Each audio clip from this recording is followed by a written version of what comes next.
নমস্কার বন্ধুরা, Sourav organic garden থেকে বলছি। দেখুন, গোলাপের ডাল ছাঁটাইয়ের কিছুদিন পর সপ্তাহখানেকের মধ্যে দেখবেন এরকম নোড আসবে। দেখা যাচ্ছে প্রায় কম বেশি সব ডালেই এসছে। এই যে দেখুন, এরকম নোড আসবে ছোট্ট ছোট্ট। এই সময়ে এই গাছের গোড়াগুলোকে অল্প স্প্রেয়ার দিয়ে অল্প অল্প করে জল, শুধু ওপরের পাটটায় অল্প অল্প করে জল দিয়ে দেবেন।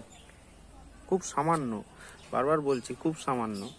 আর এই রকম নোট দেখা গেলে খুব সামান্য পরিমাণে সুপার সোনাটা, এই দেখুন সব ডালের নোট আছে। জানি না কতটা পরিষ্কার হচ্ছে, বোঝা যাচ্ছে, আমি চেষ্টা করছি পরিষ্কার করে দেখানো। এই যে সামনের যে ডালগুলো রয়েছে সব ডালেই অল্প অল্প করে দেখুন, প্রত্যেক ডালের মধ্যে এরকম ছোট ছোট নোট দেখা যাচ্ছে। দেখুন, ফোকাসিংয়ে কিছু একটা প্রবলেম হচ্ছে বলে ছবিতে পরিষ্কার ক্লিয়ার আসছে না। দেখুন এবার, এই যে সব ডালেই নোট এসছে। তো এই অবস্থায় সুপার সোনাটা খুব খুব সামান্য পরিমাণ, অর্থাৎ 1 লিটার জলে 1/2 গ্রাম কি তার থেকেও কম দেবেন। কম দিলে ক্ষতি হবে না, কিন্তু বেশি দিলে প্রবলেম হবে। তো সুপার সোনাটা গুলে একদম সকালের দিকে, ভোরের দিকে একটু স্প্রে করে দিন এরকম নোট দেখা গেলে।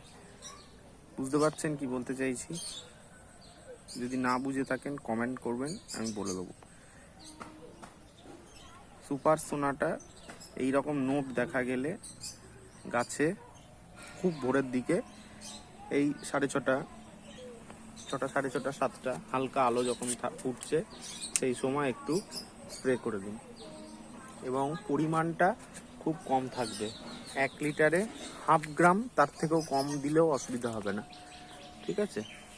এটা একটা টিপস ছিল গোলাপের ডাল কাটার পরে, খুব গুরুত্বপূর্ণ এই টিপসগুলো।